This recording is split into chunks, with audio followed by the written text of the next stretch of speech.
আসসালামু আলাইকুম সবাইকে। আশা করি তোমরা সবাই ভালো আছো। আমরা আজকে একটি স্টোরি পড়ব। আমরা এখন যে স্টোরিটি পড়ব এটি কিন্তু তোমরা ছোটোবেলা থেকেই পড়ে আসছো বা বিভিন্ন জায়গাতে তোমরা এই গল্পটা কিন্তু শুনে এসেছো। এবং হলো a friend a friend in need is a friend indeed, যাকে আমরা বাংলায় বলতে পারি বিপদের বন্ধুই প্রকৃত বন্ধু। এই গল্পটার মূল ভাবটা আমি তোমাদেরকে একটু বলে দেই। এই গল্পে মূলত বলা হয়েছে যে যেই বন্ধু আমাদের বিপদের সময় আমাদের পাশে থাকে সেই হলো আমাদের প্রকৃত বন্ধু, কিন্তু যেই বন্ধুটা বিপদের সময় আমাকে বিপদে ফেলে নিজে পালিয়ে যাবে সে কখনোই আমার প্রকৃত বন্ধু হতে পারবে না। তোমরা নিশ্চয়ই ভাল্লুক এবং দুই বন্ধুর গল্প পড়েছো। এই গল্পটিই হলো মূলত সেই গল্পটি। তাহলে চলো আমরা গল্পটি শুরু করি। এইখানে আমি প্রত্যেকটি ইংরেজি বাক্যের পরে বাক্যটির বাংলা অনুবাদ দিয়ে দিয়েছি। তোমরা যখন পরীক্ষায় উত্তর করবে তখন তোমরা ইংরেজি বাক্যগুলো পরপর সাজিয়ে লিখবে। তাহলে চলো শুরু করা যাক। প্রথমেই বলা হচ্ছে, ওয়ান ডে, একদিন, টু ক্লোজ ফ্রেন্ডস মানে দুইজন ঘনিষ্ঠ বন্ধু, ওয়েন্ট টু এ ফরেস্ট একটা বনে গেল বা একটা জঙ্গলে গেল, to see the natural beauty প্রাকৃতিক সৌন্দর্য দেখার জন্য, and they lost their way এবং তারা তাদের পথ হারিয়ে ফেলল। তাহলে কি বলা হচ্ছে আমি আবারও বলছি। এখানে বলা হচ্ছে ওয়ান ডে একদিন, ওয়ান ডে অর্থাৎ একদিন, টু ক্লোজ ফ্রেন্ডস অর্থাৎ দুইজন ঘনিষ্ঠ বন্ধু, ওয়েন্ট টু এ ফরেস্ট একটা বনে গেল, to see the natural beauty প্রাকৃতিক সৌন্দর্য দেখার জন্য, and they lost their way এবং তারা তাদের যে পথটা ছিল সেই পথটা হারিয়ে ফেলল, অর্থাৎ তারা জঙ্গলের মধ্যে হারিয়ে গেল। এরপরে বলা হচ্ছে, they knew it very well that তারা খুব ভালোভাবেই এটা জানতো যে the forest was the abode of various wild animals অর্থাৎ তারা খুব ভালো করেই জানতো যে এই জঙ্গল ছিল নানা রকম বন্য প্রাণীর আবাসস্থল। এখানে একটু খেয়াল করে দেখো, এইখানে যে অ্যাবোর্ড অফ শব্দটা আছে, এখানে যে অ্যাবোর্ড অফ যে ফ্রেজটা আছে বা যে অ্যাপ্রোপ্রিয়েট প্রিপোজিশনটা আছে তার অর্থ হলো আবাসস্থল। তাহলে বলা হচ্ছে they knew it very well that তারা খুব ভালোভাবেই এটা জানতো যে দ্য ফরেস্ট মানে এই জঙ্গলটি ওয়াজ অর্থাৎ ছিল the abode of various wild animals অর্থাৎ নানা রকম বন্য প্রাণীর আবাসস্থল। সো তাই they promised to one another তারা একে অপরকে প্রতিশ্রুতি দিল, দ্যাট অর্থাৎ যে they would never leave each other in times of danger তারা বিপদের সময় কখনো একে অপরকে ছেড়ে যাবে না। তাহলে এখানে কি বলা হচ্ছে সো তাই দে প্রমিসড তারা প্রতিজ্ঞা করলো, টু ওয়ান অ্যানাদার এখানে খেয়াল করো যে ওয়ান অ্যানাদার এটার অর্থ হচ্ছে একে অপরকে। প্রমিস মানে প্রতিশ্রুতি দেওয়া বা প্রতিজ্ঞা করা।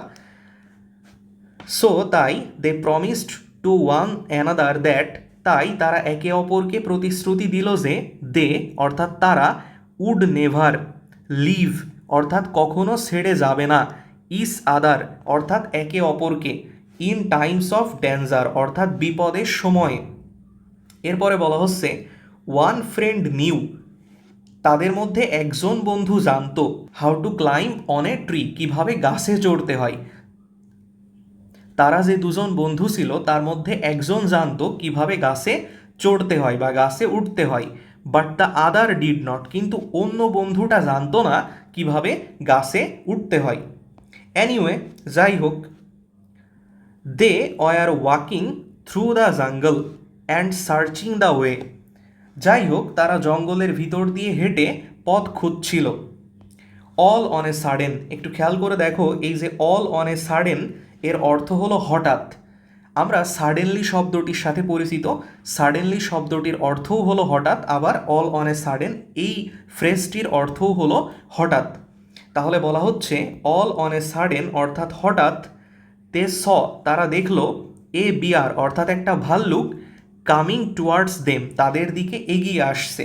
তাহলে বলা হচ্ছে অল অন এ সাডেন অর্থাৎ হঠাৎ, দে স এ বিয়ার কামিং টুয়ার্ডস দেম তারা দেখলো একটা ভাল্লুক তাদের দিকে এগিয়ে আসছে।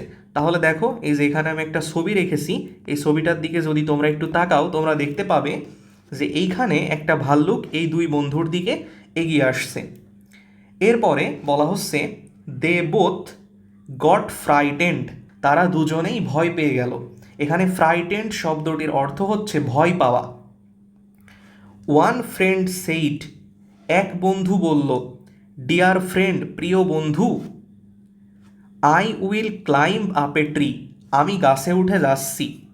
অ্যাজ ইউ ডোন্ট নো, যেহেতু তুমি জানো না, হাউ টু ক্লাইম্ব, কীভাবে গাছে উঠতে হয়, you had better run away, তুমি বরং দৌড়ে পালাও। তাহলে কি বলা হচ্ছে, দুই বন্ধু যখন জঙ্গলের মধ্য দিয়ে হাঁটছিল তখন তারা তাদের সামনে একটা ভাল্লুককে দেখতে পেল, এবং যেই বন্ধুটা গাছে উঠতে পারত সে বলছে যে বন্ধু আমি তো গাছে উঠে যাচ্ছি, তুমি যেহেতু গাছে উঠতে পারো না তাই তুমি দৌড়ে পালাও। তাহলে এখানে বলা হচ্ছে one friend said, dear friend, I will climb up a tree, আমি গাছে উঠে যাচ্ছি।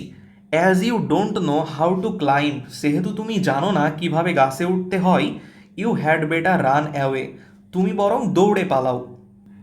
এরপরের ঘটনায় আসি। এরপরে বলা হচ্ছে the other friend became very disappointed hearing this, এ কথা শুনে অন্য বন্ধু খুবই হতাশ হয়ে গেল। অবশ্যই হতাশিত হওয়ার কথা, তোমার খুব প্রিয় বন্ধু যদি তোমাকে বিপদের সময় ফেলে চলে যায় তাহলে তুমিও তো হতাশই হয়ে যাবা, তাই না?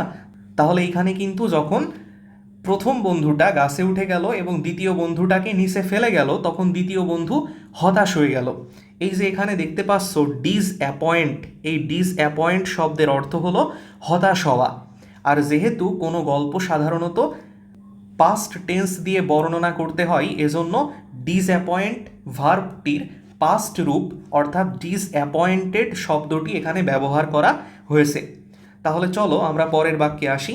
বলা হচ্ছে সো তাই, ফাইন্ডিং নো আদার ওয়ে, আর কোনো উপায় না দেখে, বলা হচ্ছে দ্বিতীয় যে বন্ধুটা যে কিনা নিচে দাঁড়িয়েছিল সে আর কোনো উপায় পেল না, ফলে he fell flat on the ground like a dead person, তাই আর কোনো উপায় না দেখে সে মাটিতে মৃত মানুষের মতো শুয়ে পড়ল, মাটিতে সে মৃত মানুষের মতো একদম মরার মতো শুয়ে পড়ল। এরপরে কি হলো, the bear smelt the body of the lying friend, ভাল্লুকটি শুয়ে থাকা বন্ধুর শরীরের গন্ধ শুকল। অ্যান্ড থট, এবং ভাবল, him to be a dead body, এবং তাকে একটা মৃতদেহ ভেবে চলে গেল। অ্যান্ড ওয়েন্ট অ্যাওয়ে জেন্টলি, আচ্ছা তোমরা মনে রাখবা গো অ্যাওয়ে মানে কি, চলে যাওয়া, কোনো একটা স্থান পরিত্যাগ করা। তাহলে গো এর পাস্ট রূপ হচ্ছে ওয়েন্ট, তাই এখানে আমরা পাস্ট ফর্ম ওয়েন্ট ব্যবহার করলাম।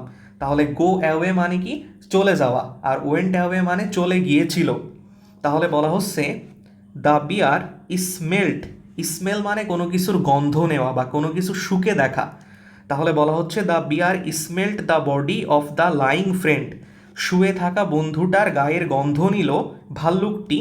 And thought him to be a dead body and went away gently, তার গন্ধ শুকে তাকে মৃত ভেবে ধীরে ধীরে ভাল্লুকটি চলে গেল। এখানে জেন্টলি শব্দটার অর্থ হচ্ছে ধীরে ধীরে বা শান্তভাবে। এরপরে কি হলো, এরপরে বলা হচ্ছে the friend on the tree saw everything, যে বন্ধু প্রথম যে বন্ধুটা গাছে উঠে গেছিল সে কিন্তু গাছ থেকে সব কিছুই দেখতেছে। তাহলে বলা হচ্ছে the friend on the tree saw everything, গাছে থাকা বন্ধু সব কিছুই দেখল। When the bear went away, ভাল্লুকটি যখন চলে গেল।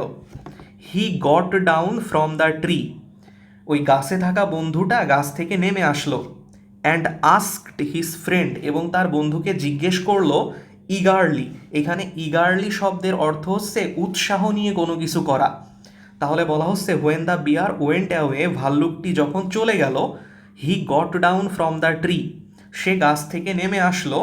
And asked his friend eagerly, এবং খুব উৎসাহ নিয়ে তার বন্ধুকে জিজ্ঞেস করলো ডিয়ার ফ্রেন্ড, প্রিয় বন্ধু, what did the bear whisper into your ear, ভাল্লুকটি তোমার কানে কানে কি বলল। এখানে একটু খেয়াল করো, এখানে যে হুইসপার শব্দটা আছে এই হুইসপার শব্দের অর্থ হচ্ছে ফিস ফিস করে কোনো কিছু বলা। এই হুইসপার শব্দের অর্থ হলো ফিস ফিস করে কোনো কিছু বলা। তাহলে এখানে বলা হচ্ছে যে dear friend what did the bear whisper into your ear, অর্থাৎ প্রিয় বন্ধু ভাল্লুকটি তোমার কানে কি বলল।